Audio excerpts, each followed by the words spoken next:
Tá vendo? Dá pra fazer, é só ter um pouquinho de boa vontade. Se fosse assim o tempo todo, não tinha tanta gente reclamando no fandom. Um episódio capaz de agradar quem curta o jeito novo e quem espere aquela pegada raiz. Nunca vai estar todo mundo feliz, é claro. Mas que se danem os outros, porque o que importa sou eu. Salve telanautas, bem-vindos de volta para mais um review aqui do Tela Tracker. Eu, Heitor Teixeira, vou embarcar com vocês nesta leitura de análise detalhada desse episódio que finalmente chegou, galera. Então, aqui em Star Trek Strange New Worlds, a gente tá na 4ª temporada e chegamos no 6º episódio. Vamos analisar a Hora Crítica, ou Off Hour. Um suspense de sobrevivência em tempo real com um relógio tic-taqueando na tela, quando a Enterprise cai em um turbilhão que a empurra para um limiar de dobra catastrófico, enquanto a tripulação fica isolada em diferentes setores da nave, lutando contra o tempo. Ou seja, eles não abriram mão daquele negócio de ter o gênero visitante da vez e a gente dessa vez está falando sobre o gênero catástrofe. Mas pelo menos, galera, dessa vez eles não abriram mão de contar uma história de Star Trek, já que tudo o que acontece com o tal do desastre, a tal catástrofe, acaba acontecendo dentro de uma roupagem reconhecível, com ambientes, elementos, situações de personagens fazendo sentido no meio disso tudo. E aonde é na franquia que a gente já viu algo assim mesmo? Bom, a gente vai ter em Star Trek The Next Generation, na 5ª temporada, o 5º episódio, o episódio Disaster, ou Desastre, aonde a Enterprise D colide com uma anomalia quântica, perde a energia e os sistemas principais. A tripulação fica completamente isolada em pequenos grupos por toda a nave, com o Picard preso em um elevador cheio de crianças, e o Worf tendo que realizar um parto na ala médica, precisando resolver crises locais sem comunicação central. Já em Star Trek Enterprise, na 3ª temporada, episódio 24, a gente teve o Zero Hour, ou Hora Zero. Embora faça parte de um arco maior, a crise Shinji, esse episódio foca intensamente no ritmo frenético de contagem regressiva para salvar a Terra e a própria nave. A urgência militar e procedural dita cada minuto da ação, de uma forma ou de outra, com mais ou menos elementos que vão se parecer com os que a gente tem nesse episódio. Tem outros tantos espalhados pela franquia, mas com esses eu acho que já deu para dar um exemplo. Então, se a gente tivesse que dividir a trama em duas metades, tipo trama A e trama B, seria do seguinte jeito. Na trama A, a nave tá funcionando mal com a galera dividida, e já na trama B, a enfermeira Chapel acaba tendo que cuidar do Dr. Mabenga na enfermaria. Curiosamente, galera, é justamente quando as comunicações estão caídas e a galera tá dividida que os caras têm que arranjar um jeito de fazer outro tipo de comunicação rolar. Dessa vez, não de pessoa para pessoa, mas com meio que a nave toda ouvindo todos os que têm algo de mais importante a ser dito, e é aí no meio desse cenário que a gente acaba vendo a galera que tá isolada trabalhando mais em conjunto do que nunca. O que é muito bacana, condiz e orna muito bem com Star Trek. E se em outros episódios passados essa personagem andou até um pouquinho mais apagada, mais ausente, acho que dessa vez dá até pra dizer que esse aqui chega quase que a ser um episódio da Chapel. E do Scott também. Todos vocês aí de casa já devem ter percebido que essa fase que a gente tá vivendo agora da franquia não chega a ser aquele negócio que mais se destaca em termos da gente ver os escritores, os roteiristas dando lá muito ouvido para seus consultores científicos, fazendo então com que muitas das escolhas do que eles querem trabalhar nas suas historinhas acabe indo muito mais para um lado de fantasia do que necessariamente de sci-fi. Só que dessa vez aqui, parece que os caras até que andaram me dando ouvidos. Sabe quando eu digo se vai me enganar, me engana direito? Porque as premissas, tanto das problemáticas quanto das solucionáticas, acabam bebendo de uma certa possibilidade científica que pelo menos é convincente o suficiente para a gente se manter interessado sem reclamar demais. Tem algumas coisas que talvez a gente se questione, até porque aquele negócio de que a gente já tá meio calejado de ver eles lidando ciência meio de qualquer jeito na franquia, mas eu diria, eu só posso falar por mim, que eles estão fazendo isso de um jeito nesse episódio que foi só o suficiente para não incomodar. Então, se tem alguma coisa ali que tá muito fora, eu acho que não chegou a incomodar o suficiente para eu não gostar do episódio. Porque o comportamento de certas partículas que são citadas e acabam se tornando fundamentais para eles contarem esse episódio, acabam aqui na nossa ciência do mundo real lá fora, sendo improváveis, mas eles estão numa circunstância nesse episódio que faz com que o que é dito a respeito do funcionamento e das descobertas deles ali acabe sendo algo que nós não temos necessariamente como explicar, como provar que está errado. E faz sentido até a página 2, pelo menos. Então, pelo menos isso faz com que se torne muito mais agradável embarcar na proposta que eles acabam fazendo dessa vez. Isso que eu vou falar agora não chega a ter de fato nada a ver com o episódio em si, mas a forma como eles dizem que essas partículas se comportam, na descrição bem focada, específica, naquela circunstância específica, faz com que a gente imagine se por aí pelo universo não existem algumas partículas que funcionem de um jeito meio coringa, onde você, se tiver tecnologia ou a capacidade suficiente para fazer com que elas se comportem do jeito A ou B, quando você de fato quer que elas mudem o seu comportamento, se isso não seria algo mais ou menos parecido com que povos tão evoluídos como de repente o Continuum, ou o famoso Kill, acaba usando para poder fazer os seus truques de manipulação da realidade, materialização de objetos, seres e coisas. Porque, de fato, seria como se a gente tivesse uma caixa de Lego, onde esses Legos são bastante genéricos e você consegue montar qualquer coisa com eles.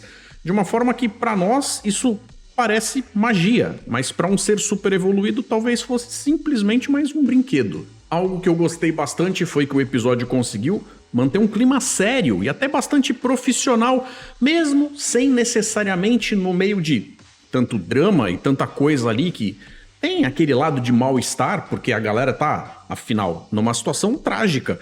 Não necessariamente sendo 100% sisudo, fazendo com que a gente consiga ver luz no fim do túnel de uma forma que aquilo mantenha o suficiente de esperança para que a galera não desista no meio do caminho, mas que também ninguém comece do nada a tratar as coisas como se tudo que está acontecendo ali não fosse lá muito mais do que um passeio no parque, que às vezes faz com que a gente não leve tão a sério certas situações que estão longe de ser cotidianas, e uma galera dessas de exploradores espaciais que deveriam sim dar todo um peso para o quanto essas situações e coisas e fenômenos são as coisas que de fato fizeram com que essa galera se esforçasse para conseguir fazer 4 anos de academia e depois dedicarem as suas carreiras para estarem lá fora vendo essas coisas, registrando elas dentro dos anais das ciências para dividir com todo o resto da galera, se mantenham interessados nessas coisas. E eu acho que foi o caso. Então, esse clima do aceitável não é que necessariamente hajam alívios cômicos. Pelo contrário, dessa vez eu vou falar para vocês que até a Pélia funcionou. E uma vez que o problema se estabelece, a galera unida acaba se focando na solução do problema e não em ficar choramingando com as coisas do porquê eles são coitados por estarem naquela situação. Atitude essa que inclusive andou em falta na franquia nos últimos tempos. Coisa que eu gosto de ver em um representante da Frota Estelar agindo como gente grande. Tirando o fato de que a gente sabe que pelo menos a maior parte desses personagens, nem todos estão necessariamente protegidos na trama, mas a maior parte deles a gente sabe que vão acabar bem, porque se isso aqui pelo menos é dito como um prequel da série clássica, se o Scott estava lá, eles não vão matar ele aqui, e outros personagens assim, se bem que tem alguns personagens que não estão lá. Mas é nesse equilíbrio, mesmo com os personagens que a gente sabe que de uma forma ou de outra vão se salvar, que eles conseguiram criar um clima de suspense, de mistério no sentido de o que vai acontecer depois. Eu sei que esse personagem vai se salvar, mas eu quero saber o como. Uma situação tão complicada como essa, quais vão ser os custos reais do que está sendo apresentado ali? Isso sem falar que boa parte dessas situações acabam aproximando alguns dos personagens que a gente conhece aqui daquilo que eles teoricamente deveriam vir a se tornar para se parecerem mais com suas versões lá na série clássica.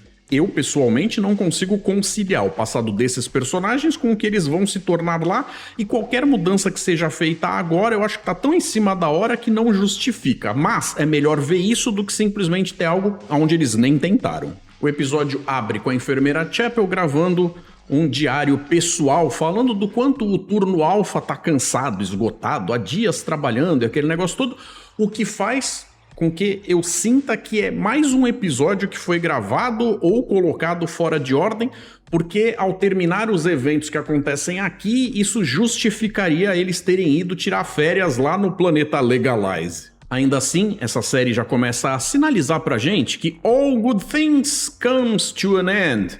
Pegou a referência? Então, eventualmente, alguns desses personagens invariavelmente vão ter que começar a se preparar para dar tchau. Então, das coisas que eu espero, que eu aguardo, que eu desejo num episódio de Star Trek, vamos dar uma olhada nessa checklist aqui. Ciência, check. Tripulação trabalhando de modo profissional, check. Trabalho em equipe, check. Inteligência, check. Camaradagem, check. Esperança, check. Sacrifício, check. Evolução pessoal, check. E um evento astronômico surpreendente? Tem também, check. Parece que nós finalmente tivemos um episódio legítimo de Star Trek na temporada. Só não fala isso em voz alta, porque se os caras escutam é capaz deles quererem tirar qualquer outro que porventura venha a ter nos episódios que ainda faltam até essa série acabar. E tudo isso, meus amigos, com mais um episódio Ship in a Bottle, ou seja, eles estão única e exclusivamente trabalhando com os cenários de dentro da nave.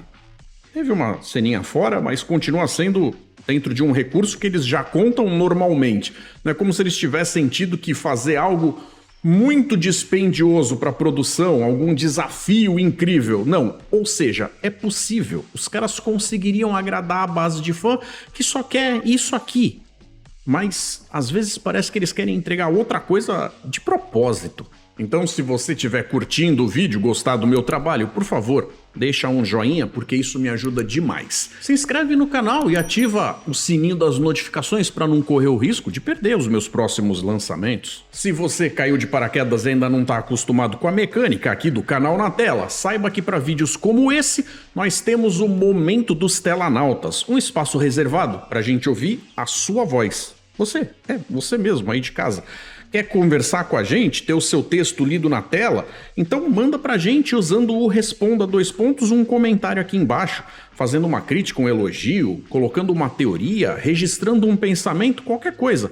Pode ser a respeito de mim, do canal, das coisas que você gostaria de ver por aqui, ou mais especificamente, como a galera costuma fazer, a respeito dos episódios. Então, o pessoal neste vídeo vai deixar as coisas a respeito do vídeo que rolou essa semana para ser lido na semana que vem. Do mesmo jeito que quando eu chegar no Momento dos Telanautas no fim desse vídeo, eu vou estar lendo os comentários da galera a respeito do episódio da semana anterior. Para quem quiser e puder dar uma força financeira para manter o canal ativo, já que conseguir fazer lucro com qualquer coisa no YouTube é difícil demais, considere se tornar um Telanauta apoiador por esse valor baixinho que tá aí na sua tela. Vem se tornar membro e ajudar o Heitorzinho a continuar produzindo mais conteúdos como esse aqui. Domingo agora a gente vai ter um evento lá no Rio de Janeiro bacana demais para dar prosseguimento nas comemorações do aniversário de Star Trek. Vou deixar aí na tela para vocês verem. Nós fãs teremos um encontro comemorativo no Planetário do Rio. Em 2026, Star Trek completa 60 anos. E para celebrar essa trajetória que inspira gerações com sua visão de futuro, diversidade e exploração, o grupo Carioca Trekker promove um encontro especial. Será no dia 30 de agosto, domingo, das 13h30 às 17 horas. Tome nota do local. Será na rua Vice-Governador Rubens Berardo, número 100, na Gávea, cidade do Rio de Janeiro, no estado... Adivinhe, do Rio de Janeiro. Serão painéis, concursos, convidados especiais e atividades interativas. Venha e participe desse universo de atrações com aquele gingado da gema. E se você quiser se manter informado com um resumo das principais notícias de tudo do melhor do mundo da cultura pop, é só conferir todo domingo ao meio-dia, aqui no canal na tela, o Sci-Fi News. A partir desse momento eu vou fazer comentários um pouco mais profundos, mas invariavelmente eles vão conter spoilers, então estejam todos avisados. Logo no começo do episódio a gente descobre que a Enterprise está indo para uma base estelar para fazer um upgrade nos seus coletores Bussard. Sabe aquelas coisas redondas nas nacelles vermelhas que ficam girando? Pois é com aquilo ali que eles meio que sugam do espaço o deutério, para poder justamente pegar a matéria e antimatéria que vai ser usada como combustível pelos motores. Isso na trama acaba tendo dupla função. Primeiro, mostrar que a tecnologia está sempre evoluindo e que eles estão sempre tentando oferecer as melhores coisas e recursos para suas naves. Principalmente para uma nave como a Enterprise, que está sempre na fronteira, descobrindo novas vidas, novas civilizações, audaciosamente indo onde nenhum homem jamais esteve. Lembra aquela conversa? Pois é, isso e também o lance de possivelmente justificar qualquer diferença que os caras coloquem no modelo que a gente vê da nave. Talvez até fazendo uma ponte com a aparência que ela tem aqui com a aparência que a gente imagina que ela deveria ter na série clássica. Eu duvido, mas seria uma das funções. E, curiosamente, quem não parece 100% empolgado com essa substituição é o Scott, porque ele está sendo aqui um representante daqueles engenheiros mais conservadores que prefere uma tecnologia testada e aprovada que já teve tempo de ser adaptada para as necessidades de uma tripulação e foi usada debaixo de situações onde se provou como sendo algo viável e confiável, do que necessariamente trazer uma novidade simplesmente pelo fato de que aquilo é novo e talvez vá quebrar quando eles mais precisem que não quebre. Mesmo assim, a mais velha e confiável que tá aqui nesse episódio quebra. Outra coisa que é só mais uma pitada de várias daquelas que a gente já viu sendo plantadas ao longo dessa série, das temporadas anteriores, é o lance de que a Christine Chapel tem uma amizade com o Joseph Mabenga, que parece muito mais bem desenvolvida nessa série do que Star Trek jamais mostrou a relação dela sendo com o próprio Dr. McCoy. E isso, é claro, também se dá pelo fato de que lá na década de 60, quando foi feita a série clássica, personagens femininos e secundários recebiam tão menos a atenção que não dá pra cobrar que eles tivessem lá aquele grande desenvolvimento. Agora vejam, olha só que divertido, mesmo com a série se preparando para chegar naquele momento onde ela vai dar um passo à frente, meio que naquelas de entregar o bastão para a tripulação que vai vir a se tornar a tripulação que conduz as histórias a partir da série clássica. Nesse episódio aqui, curiosamente, a gente dá um passo para trás, já que ao invés da gente encontrar o Dr. Piper, como se fosse uma espécie de substituto do Mabenga, que está se preparando para ir embora, a gente acaba vendo eles falando a respeito do Dr. Boyce. Ou seja, ao invés da gente encontrar um doutor que estava na nave presente no segundo piloto, que seria de fato aquele que começa as aventuras antes do McCoy chegar, eles estão falando do doutor que estava lá em The Cage, que a essa altura do campeonato já faz alguns anos que saiu da nave. Pediu pra ir trabalhar em outro canto. Lembra aquele que ofereceu um martini com gelo pro Pike lá naquele episódio piloto? Então, esse. Então, no começo, quando ela tá conversando com o Dr. Mabenga, muito desse diálogo acaba meio que trabalhando essa ideia e esse conceito de que ela também tem uma certa dificuldade com o lance do compromisso, do comprometimento, já que ela tá aí faz um tempão, tá se dando bem, tá se destacando, tá recebendo honrarias por coisas e feitos pela sua interação com o resto da tripulação, mas ela ainda não pediu transferência formal, ou seja, ela está aí de modo passageiro. E já em relação ao Dr. Mabenga, a série já esfregou na nossa cara diversas vezes que a vida desse cara não foi bolinho, não foi fácil. Ele já teve várias passagens por situações extremamente complicadas, com direito até a alguns traumas. Qualquer um poderia, num momento que nem esses, olhar e falar: acho que deu esse negócio de trabalhar em uma nave que está ali na fronteira o tempo inteiro, em situações que beiram o desconhecido, sempre com perigo e tudo mais, principalmente depois da pessoa ter passado por uma guerra, como, por exemplo, a com os Klingons. Então talvez a gente nem possa julgar o lance do cara querer puxar um freio de mão, dar uma desacelerada. E tá contemplando aquele momento onde é hora de ir para um cargo mais tranquilinho, sabe como é que é? A princípio, os sinais de que tem algo errado com esse e aquele sistema da nave vão chegando aos poucos, sem fazer alarde, então dá para entender que não tenha sido logo de cara algo muito alarmante, mas a gente que está assistindo está vendo os problemas se empilhando. E como se diz na aviação, acidentes não acontecem por acaso.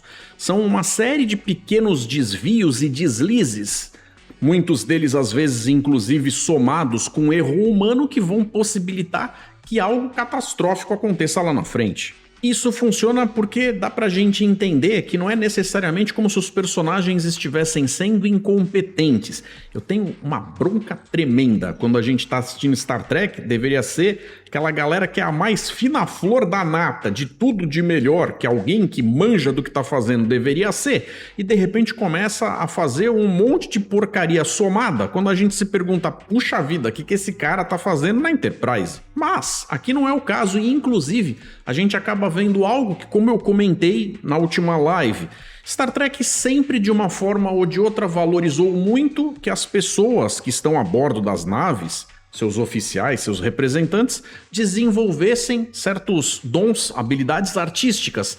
E eu acho que aqui no episódio a gente vê um pouquinho disso com a apresentação de piano e a galera às vezes não nota o quanto isso é subestimado. Então, depois de dias e dias de cansaço, porque as atividades estão sendo ininterruptas e aquele negócio todo, a galera do turno alfa, que já tá contando as horas para poder dar aquela relaxada, acaba recebendo uma péssima notícia lá da engenharia. Uma fenda espacial cheia de neutrinos se movendo em velocidade de dobra. Um tipo de rio espacial violento que por acaso tá ali do lado. O Scott nem queria, mas ele é obrigado a pedir uma parada total de emergência.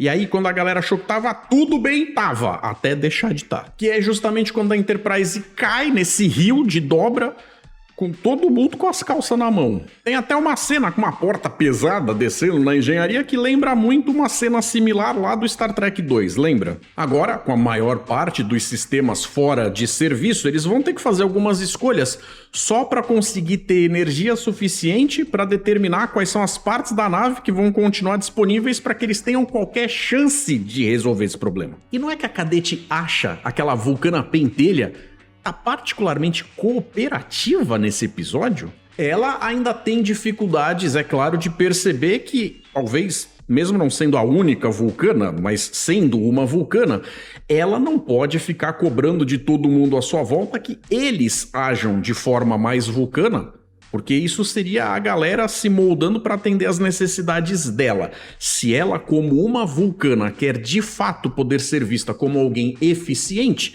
quem deveria se adaptar deveria ser ela.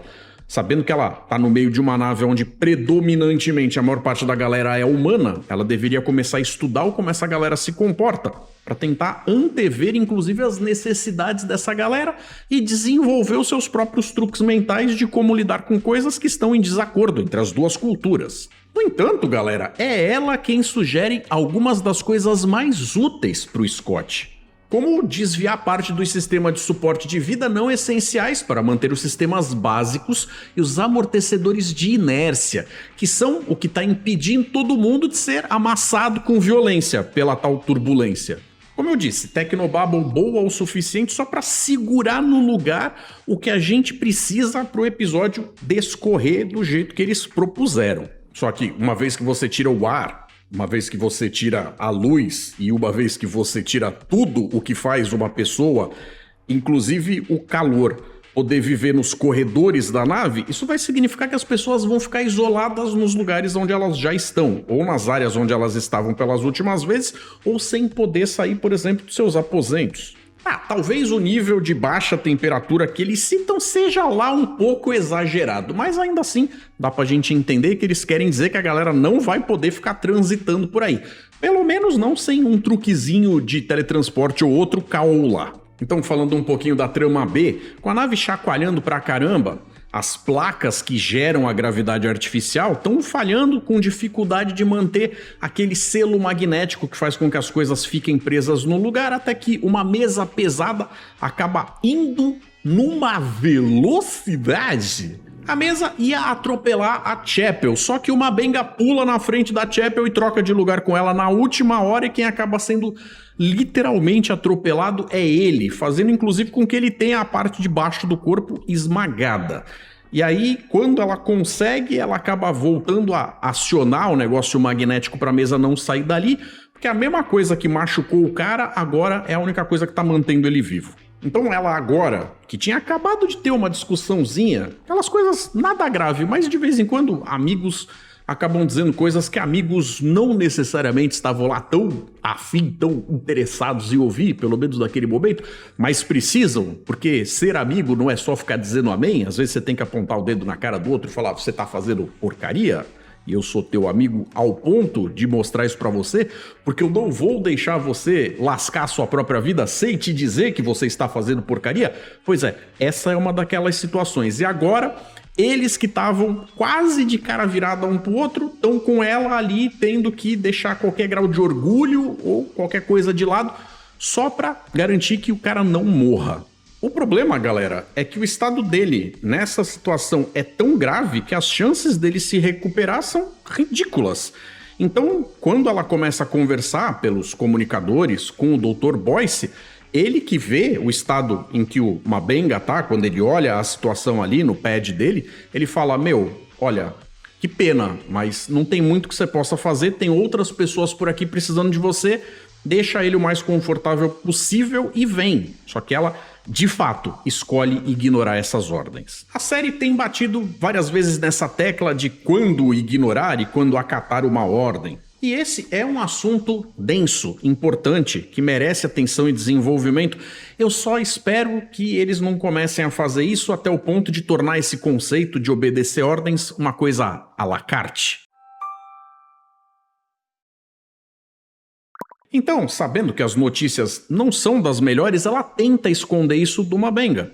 Só que o cara não é bobo nem nada, não é besta, ele já se ligou. E aí, é claro, conforme a situação vai piorando, sobrevivência passa a ser uma questão de não gastar os recursos necessários, ou aqueles com os quais, sem eles, você simplesmente não terá chance, com coisas feitas em cima talvez de más escolhas. Já que a porta da enfermaria não tá selando direito, não tá fechando direito. E ao passo em que o suporte de vida vai ser retirado lá fora no corredor, isso significa que o frio vai começar a roubar o calor de dentro da enfermaria, e o oxigênio, e outras coisas. Então, meio que eles estão lascados. E o Dr. Mabenga fica pedindo pra ela, pelo amor de Deus, vai embora, mulher. E ela não quer. Por falar em sacrifício, é justamente quando alguns lugares da nave que estão ficando com a gravidade mais crítica, pelo mau funcionamento das placas de gravidade, daquela geração de gravidade, que faz com que a nave viaje no espaço e a galera não fique flutuando a esmo, ande em pé como se estivesse na Terra.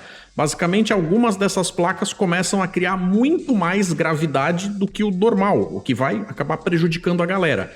E aí, num ato de altruísmo, quem dá um passo à frente para tentar chegar nos controles e desativar os que estão ligados em níveis que não são lá as coisas mais saudáveis é a Una, fazendo com que na tentativa de prosseguir, a mulher chegue até a quebrar a perna e ter fratura exposta. Coitada. A cena é até bastante densa. E depois, é claro, da galera fazer o melhor que pode pra lá e pra cá, eles chegam num ponto onde as coisas de fato começam a melhorar um pouquinho. O problema é que é muito pouquinho mesmo. E eles, basicamente, acabam se vendo numa situação onde, para poder escolher o que fazer depois, para tirar a nave daquela situação, eles precisam de informações que no momento eles simplesmente não têm. Porque com os sensores danificados, é como se a nave tivesse cega. Então, com bastante trabalho em equipe e até alguns comentários que rola naquele ping-pong entre o Scott e a Pelia, eles acabam chegando com uma ideia de um plano alternativo. Usar a cápsula da tempestade de íons, já que a sua função é justamente fazer leituras quando os sensores falham. Sim, funciona muito bem para tempestades de íons. O problema é que lá fora tem um monte de neutrinos loucos. Então o jeito é recalibrar ela para ela lidar com neutrinos loucos. O interessante é que nesse ponto da história, a narrativa do episódio faz com que as comunicações estejam todas acontecendo ao mesmo tempo, com os canais As pessoas falando nos diferentes lugares da nave, todo mundo se ouvindo ao mesmo tempo. Esse negócio da ejeção da cápsula de íons lembra muito aquele episódio em que o Kirk é julgado porque ele supostamente ejetou a cápsula com o tripulante lá dentro sem ter antes dado o sinal para ele evacuar o negócio. Lembra daquele episódio? Pois é, tem uma coisa aqui que basicamente remete ali pau a pau o que é falado lá. E vejam, a ideia para esse negócio é mandar alguém para essa cápsula que está basicamente inundada com radiação, o que seria, de certa forma, uma tremenda de uma missão suicida. Então, quem será que eles escolhem? Porque não tem escolha, tem que mandar alguém. Então você manda a pessoa que tem mais chances de completar esta missão, porque sem isso todo mundo vai morrer. E aí, é claro, o escolhido é o Spock. Como se tudo que está acontecendo até esse ponto não fosse problema suficiente, a bolha de Warp, na qual a Enterprise está dentro desse tal rio de neutrinos, que funciona num fluxo de Warp, está acelerando. O problema é que a aceleração mexe com a parte estrutural da nave. E ela só vai aguentar até um determinado ponto. Então, nesse momento, se a gente tinha no começo do episódio uma espécie de cronômetro para eles começarem algo como férias, ou pelo menos o fim do turno, agora a gente tem um para representar o fim da vida de todo mundo mesmo, porque seria aquele momento onde, a partir dali, a nave vai explodir. Esse papo de velocidade máxima da nave dá pano pra manga por N motivos, que tem a ver com tecnologia, mas as coisas nunca foram exploradas nessas circunstâncias aqui, então não tem paralelos. Agora vamos lá, falei sobre os problemas, mas chega o momento da gente falar sobre as soluções desses problemas, e é aqui, galera, que talvez more o maior salto de fé que os roteiristas pedem de nós, a audiência. Porque, de fato, as coisas, como vão ser apresentadas, têm uma certa facilidade de, se você cutucar muito, talvez você achar que elas não funcionem pra você. Lembra lá atrás, desde a primeira temporada, quando o Dr. Mabenga estava tentando pesquisar formas de cura pra filha dele, a Rukia? Ele estava tão desesperado que chegou até a dar uma olhada em procedimentos alternativos de coisas experimentais. Coincidentemente, um desses exercícios mentais falava a respeito de um tipo muito específico de neutrino terapêutico, que seria basicamente impossível de conseguir se não fosse o fato deles estarem dentro desse rio de dobra, que tem um monte desses neutrinos lá fora, provavelmente. Seriam esses, então, neutrinos do tipo forte, jovens, recém-criados, moldáveis, capazes de interagir com matéria orgânica, revertendo-as para um estado anterior. Tipo um Ctrl-Z do universo. O que, vejam vocês, numa tacada só, seria a solução para a situação grave do doutor e ainda solucionaria a necessidade deles conseguirem mais combustível para gerar mais energia para fazer a nave fugir do tal rio. E eu até gosto da proposta, o problema é que no meio de um caso desses, algo que era só teórico, que eles nunca tiveram a chance de botar a mão, e a maior parte desses personagens tá ouvindo sobre isso pela primeira vez, como é que eles, além de encontrar aquele determinado algo, que seria até difícil de conseguir olhar e identificar que aquilo é aquilo mesmo, conseguissem fazer com que aquilo fosse moldado para servir para as coisas que eles estão dizendo que querem que aquelas coisas de fato funcionem. A ideia em si, a princípio, não me parece fazer tanto sentido assim, mas como as circunstâncias são absolutamente específicas e especiais, eu, como audiência, escolho que elas foram só o suficiente para que eu conseguisse ver ali o que é necessário para a solução daquele problema sem ficar cutucando para encontrar problema. Mas eu acho que tem problema sim. Porque, meus amigos, o melhor tempero é a fome. E eu tava com tanta fome de Star Trek que eu vou falar para vocês que mesmo o negócio estando meio cru, eu vou comer. Então, no meio de tudo isso, de toda essa situação, nós tivemos até o Scott trabalhando num dos famosos tubos Jeffries. E é no meio dessa situação louca toda, desesperada, que são justamente os conselhos e comentários da Pélia que acabam incutindo na mente do Scott o lance de que ele vai precisar se transformar em um milagreiro. Vejam vocês. Agora, coitado do Spock. Dessa vez a La'an até ajuda mais do que atrapalha, mesmo que ela esteja um pouco mais apagada no episódio, mas ainda assim a gente tem que lembrar que justamente ela, depois de salvar o cara lá fora, no negócio da cápsula de íons e tal, quando ele tá meio que mais pra lá de Bagdá do que outra coisa é quem consegue fazer um elo vulcano com ele sem ele falar nada, pra conseguir as informações que estavam na mente dele, que só sobraram ali, porque no resto não tem mais. E aí rola o tal momento fofinho do episódio, que é quando tudo parece tão perdido, tão chegando no momento onde não importa o quanto eles se esforcem, não vai dar certo, que a gente vê de fato o Scott escolhendo botar a fé dele na Enterprise, e a gente vê aquele momento poético ali sendo mostrado pra gente, onde ele tem uma espécie de sinergia com aquela nave, quase como se ela estivesse conversando com ele e dizendo: calma, garoto, eu seguro a onda por aqui. E aí, é claro, quando o tal milagre de fato acontece, a Ortegas, que até pouco tempo atrás estava de birra com o cara, vibra com ele, sem surpresa nenhuma, felizona com o amiguinho novo. Tem até um momento ali dele passando a mãozinha, que seria aquela coisa dele se apaixonando pela nave, que a gente sabe que vai ser o caso depois, lá na série clássica e nos filmes e tal. Um momento sutil, mas com muito significado. Eu acho que é nesse momento que a Pelia consegue perceber que tá até na hora de que, se ela quiser ir embora, a nave vai estar em boas mãos. E para completar, no fim das contas, já que as coisas deram certo para eles fugirem do negócio, também servem para Chapel conseguir salvar a vida do M'Benga, óbvio. E para terminar a conclusão e fechar o arco que foi começado lá no começo do episódio, sendo dito que ela não deixava amarras e não se prendia em lugar nenhum, a gente vê ela finalmente de fato pedindo para fazer a transferência dela se tornar permanente para o Capitão Pike. Então agora ela vai servir na Enterprise, mesmo que o M'Benga vá embora. Então, depois de 5 episódios extremamente questionáveis, acho justo dizer que a gente finalmente teve um episódio que preenche toda a cartela de bingo de Star Trek. Agora, a parte que mais me irrita é que a gente podia estar discutindo se o episódio é bom ou não, se convence ou não, se satisfaz ou não. Mas, ao invés de comentar os méritos e desméritos da trama, ele parece ter se destacado pelo mero fato de ter sido um episódio que traz uma história compatível com as expectativas de um trekker que tem gostos focados em elementos bem estabelecidos de eras de produções passadas. Eu de fato gostei do episódio e a barra andou tão baixa que eu só não me sinto à vontade pra ficar procurando furos, porque aí eu vou ficar com menos desse episódio ainda pra gostar, sendo que, puxa vida, tava esperando por isso mesmo.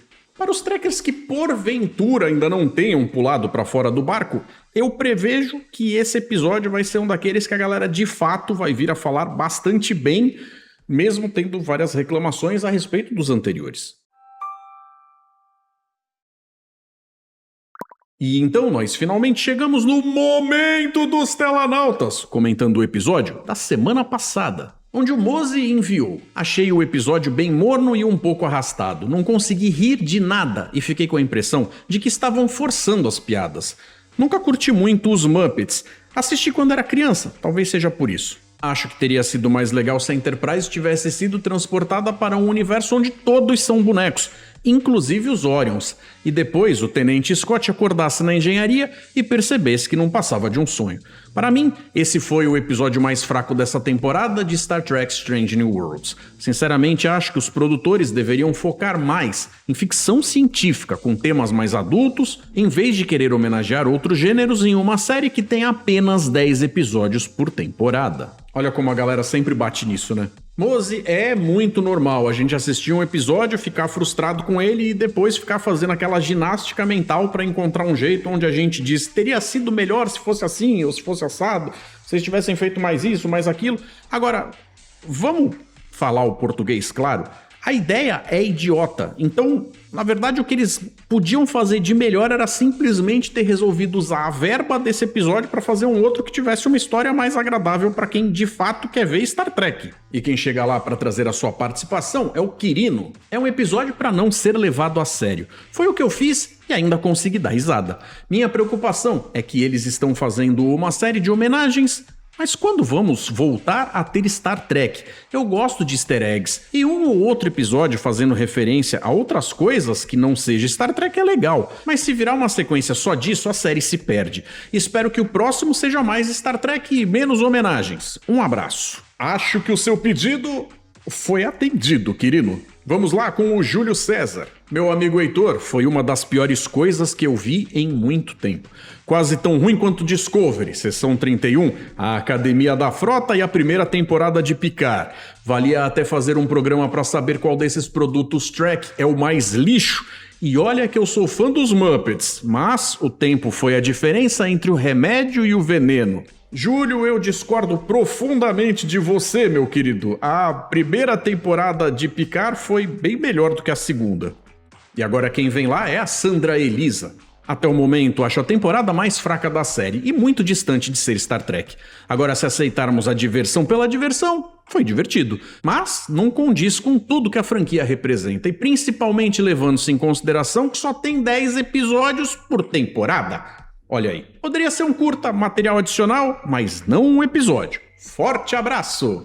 Sandra sempre vai ter quem discorde, mas o povo tá full pistola com essa bomba. Digo, episódio. E o Bruno Chassot diz: eu teria preferido que eles assumissem que era um erro de teletransporte. Parece que eles próprios ficaram com vergonha da própria história ao assumirem que era apenas um sonho. Bruno, de um jeito ou de outro, pela total falta de qualquer coerência científica, a coisa ainda teria sido ridícula. Vou repetir, que tal só usar a verba que usaram para fazer aquele episódio que não foi barato para fazer um bom episódio de Star Trek? Olha aí, quem sabe, hein? Seria genial. E quem vem chegando é o Mauro Duarte. Dessa vez até eu achei difícil de engolir.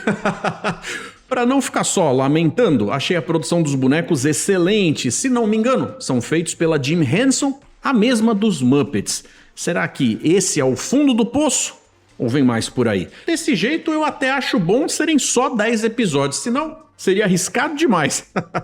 Mauro, você tá corretíssimo, esses são sim os bonecos da empresa do Jim Henson. Eles são muito bem feitos, então o problema não é com quem produziu os bonecos. O problema é quando as ordens vêm lá de cima pra pedir que no episódio tivesse esses bonecos. E vejam como o Mauro é gato escaldado. Se é pra ter uns episódios desse, ele queria que tivesse até menos episódio por temporada. E por último, mas não menos importante, temos o José Aguiar. Antes de mais nada, parabéns pelo canal. Eu adoro. Será que só eu tô com saudades do tio Berman e do Pyler? Gente, me sinto em uma ladeira e a cada metro a inclinação aumenta pra baixo. José, antes de mais nada, muito obrigado pelo elogio e pelo carinho de sempre. Eu sei como você se sente, porque eu tento manter a mente aberta para essas coisas novas de Star Trek, mas tem hora que eu vou te falar que não dá nem gosto. E eu acho que essa tem sido uma sensação presente em tudo quanto é fandom, não é algo exclusivo de Star Trek não, uma pena. Mas também vou te falar que, isso sendo fato, não necessariamente me traz nada de bom e não ajuda em nada. Então é isso, galera. Acho que eu cobri tudo de mais importante a respeito desse episódio de desastre. Vou aguardar os comentários e as participações de vocês e vou ficando por aqui. Mas deixo vocês com 2 sugestões de vídeo para vocês seguirem com o meu conteúdo. Um forte abraço, galera. E até mais.